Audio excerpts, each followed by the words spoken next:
Hello students, I am your guest lecturer Shamira Khatun and this is your channel Diploma Chemical Engineering classes. Today we are discussing here Process Plant Utilities Chapter 1 Importance of Water Part 2.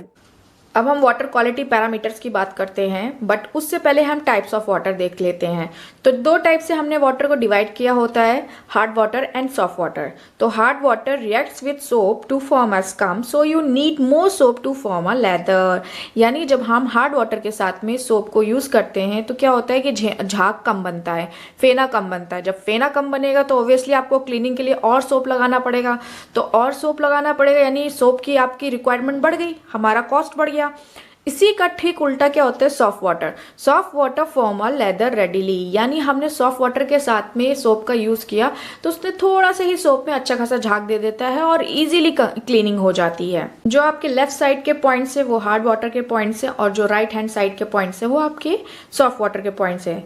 तो hard water में देखते हैं, hard water contains dissolve compound of calcium and magnesium from rock. यानी hard water में आपके calcium and magnesium के compounds हैं और ये कहाँ से आ रहे हैं, रॉक से आ रहे हैं, क्योंकि पत्थरों में क्या होता है कैल्शियम मैग्नीशियम के कंपाउंड्स होते हैं। अब पानी वहीं से ही तो आ रहा है, जमीन से आ रहा है, आपका ग्राउंड वाटर है या सरफेस वाटर है, तो ये कहाँ से आए ये सब कंपाउंड, ऑब्वियसली आपकी अर्थ से ही आए। These compound have dissolved as water meets rock। और ये बस यही चीज़ मैंने अभी आपको समझाई कि जब पानी जो है आपका रॉक से मिलता है तो ये कंपाउंड्स वहाँ से उस वाटर में चले जाते हैं। जैसे नदियाँ बहती है तो नदियों में कितना नीचे में पत्थर होते हैं, तो अब वो बह रही है तो वो उस रॉक से उसके कंपाउंड्स को लेते हुए जा रही है। There are two types of hard water, permanent and temporary. तो हमने दो तरह से डिवाइड किया है, परमानेंट एंड टेम्परेरी में। अब सॉफ्ट वाटर में देखते हैं, soft water not as good for you as no calcium present which is good for bones and teeth. यानी सॉफ्ट वाटर हमारा इंडस्ट्रियल पर्पस के लिए तो ठीक है बट हमारे खुद के पीने के लिए सही नहीं है। क्यों? क्योंकि कैल्शियम नहीं है। कैल्शियम नहीं है तो हमारी हड्डियों को, हमारी बोन्स को किसकी ज़रूरत है, कैल्शियम की। तो हमें कैल्शियम वाटर ही पीना चाहिए, तो ये क्या पीने के पर्पज से बिल्कुल सही नहीं है।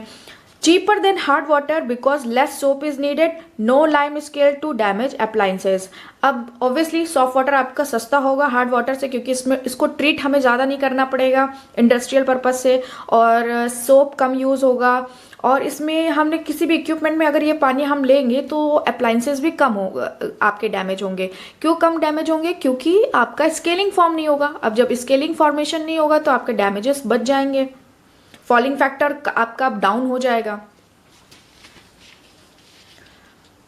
अब क्वालिटी पैरामीटर्स में से सबसे इंपॉर्टेंट आपकी क्वालिटी यही जो मैंने हार्डनेस की अभी बात करी थी यही आएगी, हार्डनेस ऑफ वाटर। तो hardness can be defined as the soap consuming capacity of water, simple अभी बताया। यानी जितना सोप यूज हो रहा है उसके बेस पे हम हार्डनेस की बात करेंगे। हार्डनेस को हमने दो तरीके से डिवाइड किया है, temporary hardness and permanent hardness. तो टेम्परेरी हार्डनेस में देख लीजिए, types of hardness which can be removed by simple technique such as boiling is known as temporary hardness। यानी जो पानी हम सिंपली बॉयल करके उसकी हार्डनेस को रिमूव कर पा रहे हैं वो सारे पानी हमारे कैसे कहलाएंगे, टेम्परेरी हार्डनेस वाले पानी कहलाएंगे।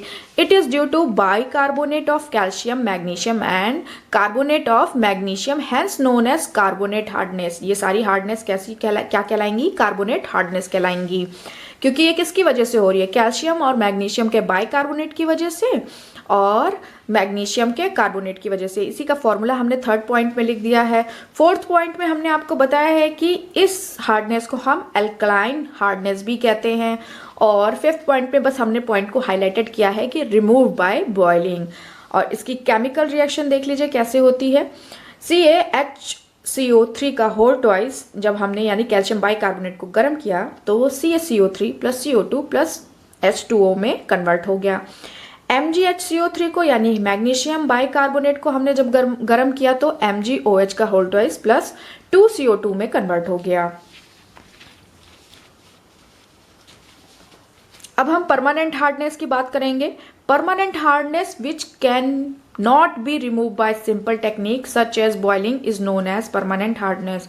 यानी परमानेंट हार्डनेस पानी से को गर्म करने से नहीं रिमूव होगी, उसके लिए हमें केमिकली ट्रीटमेंट करना पड़ेगा, आयन एक्सचेंज प्रोसेस यूज करना पड़ेगा। It is due to other salt hence known as carbonate hardness. It is due to calcium chloride, magnesium chloride, calcium sulfate, magnesium sulfate, calcium nitrate, magnesium nitrate, and ferrous chloride and ferrous sulfate. It is also known as non-alkaline hardness. आपको salts देख के ही समझ में आ रहा होगा. It removed by chemical lime and soda. यानी हमने chemical lime और soda ऐश करके, ये बेसिक मैंने इक्वेशन एक बताई है. उसके अलावा हम आयन एक्सचेंज प्रोसेस भी पढ़ते हैं. कैल्शियम सल्फेट लिया हमने और सोडा ऐश लिया Na2CO3, तो इसको ट्रीट किया तो क्या बना CaCO3 प्लस Na2SO4.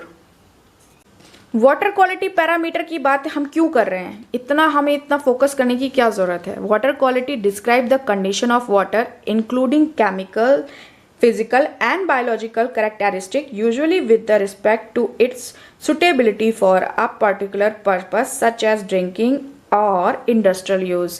यानी अगर हमें पीना है पानी तो उसके बारे में बात तो करना पड़ेगा ना कि पीने वाले पानी में इतना गंदा पानी नहीं है, साफ़ सुथरा है, उसमें बैक्टीरिया कम है, उसमें हार्डनेस कम है. तो इस बेस पे हम वाटर क्वालिटी की बहुत ज़रूरत होती है कि भाई शुद्ध जल ही जीवन है, राइट. इस वजह से तो जब हम पानी की बात करते हैं तो पहली क्वालिटी तो हम देख के ही पता करते हैं. ये पानी देखने में गंदा लग रहा है तो ये गंदा है, पानी क्रिस्टल क्लियर है तो साफ़ है. तो क्या हो गया, कलर ऑफ वाटर. यानी कलर ऑफ वाटर क्या, when water is in small quantity, यानी बहुत ही कम क्वांटिटी में अगर हम लें वाटर को किसी ग्लास में, it appears colourless to human eye. अब स्मेल और ऑडर की बात करते हैं. यानी पानी की स्मेल कैसी है, जब हम पीते तो स्मेल करते हैं ना, हाँ भाई पानी बदबू तो नहीं मार रहा, साफ़ सुथरा है तो स्मेल नहीं आनी चाहिए. यानी स्मेललेस, अप्रॉक्सीमेटली स्मेललेस होता है. बट फिर भी इसमें कुछ ना कुछ स्मेल होती है. कैसी स्मेल होती है वो सब हम देखते हैं. A frequent cause of musty earthy odour in water is naturally occurring organic compounds derived from the decay of the plant material in lakes and reservoirs. In some part of country, drinking water can contain the chemical hydrogen sulfide gas which smell just like rotten egg. यानी जो हमारा water है वो musty means होता है आपका बासी, ठीक है, बासी पानी है. अर्दी ऑर्डर आएगी यानी थोड़ी वैसी स्मेल होगी. तो वो किस वजह से होती है, ऑर्गेनिक कंपाउंड के डेरिवेटिव की वजह से होती है. और ये आते कहाँ से हैं organic compound, decay of plant, जो आपका प्लांट है उसमें डिके हो रहा है उस वजह से. तो जो लेक है आपको, आप कभी भी किसी भी लेक के पास जाइए तो आपको हल्की हल्की स्मेल आती है अजीब सी, ठीक है. और उसके अलावा भी स्मेल कैसे आती है आपकी, अगर आपने मटके में पानी रख दिया है तो मटके की स्मेल आएगी. अगर आपने कोई फ़िल्टर लिया है तो फ़िल्टर से, या किसी इक्विपमेंट में रख दें, या आप जैसे ब्रास या किसी तांबे के बर्तन में पानी रखेंगे तो हल्की हल्की उसकी स्मेल आएगी. तो उस पर डिपेंड भी करता है आपकी स्मेल वाटर की कैसी आ रही है. वाटर के टेस्ट की बात करें तो द नेचुरल सब्सटेंस वाटर पर से, यानी वाटर जो है वो खुद में ही एक नेचुरल सब्सटेंस है. It tends to be tasteless, तो इसका कोई टेस्ट नहीं होना चाहिए. अगर उसमें कुछ टेस्ट है तो वो किसी और रीज़न की वजह से है. पीएच हम लोगों ने बहुत पढ़ा है 10th क्लास में भी और 12th क्लास में भी.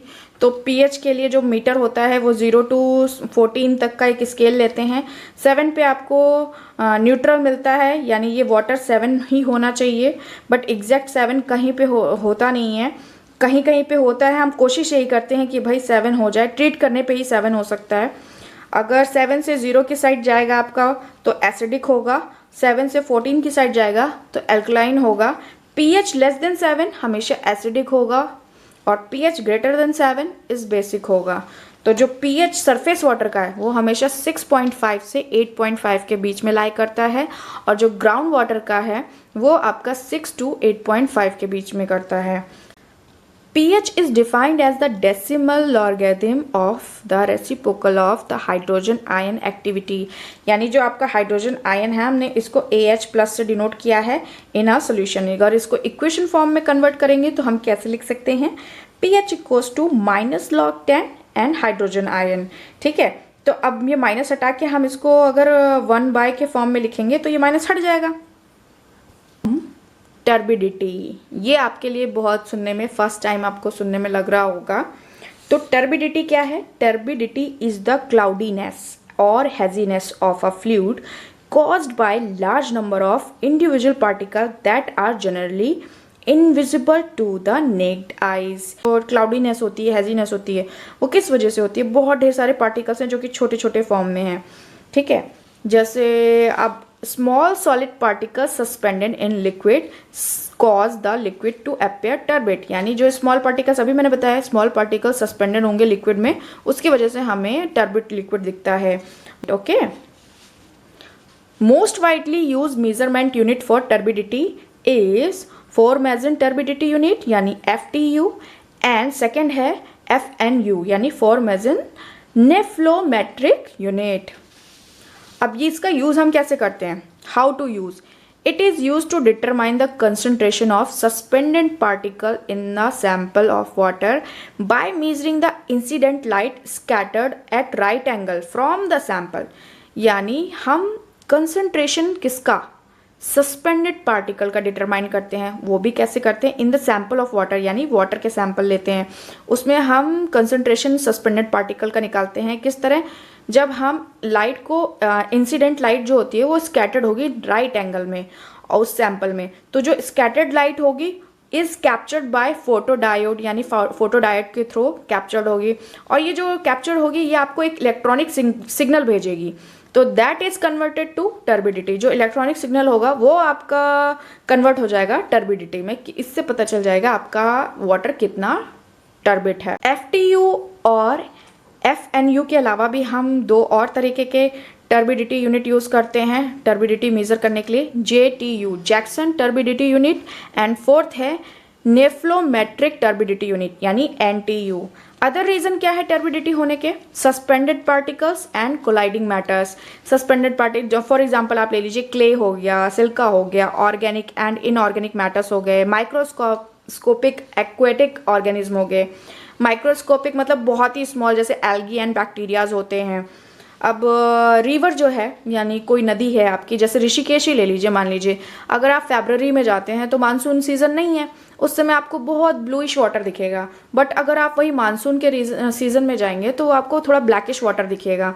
तो river during monsoon and rainy season में उसकी यूनिट कितनी होती है? 600 से 1000 NTU होती है, और जब मानसून सीजन नहीं है तब रिवर लेक कितना होगा? 10 NTU। देख रहे हैं ना कितना ह्यूज डिफरेंस है। इसी वजह से आपको पूरा ब्लूइश वाटर दिख रहा है, मतलब क्रिस्टल क्लियर वाटर दिख रहा है, बट रेनी सीजन में क्या हुआ कि जितना भी मिट्टी का कटा हुआ सॉलिड पार्टिकल्स हो गए, गंदगी होगी, सब नदियों में आके मिक्स हो गई, तो उसका अब NTU बढ़ गया।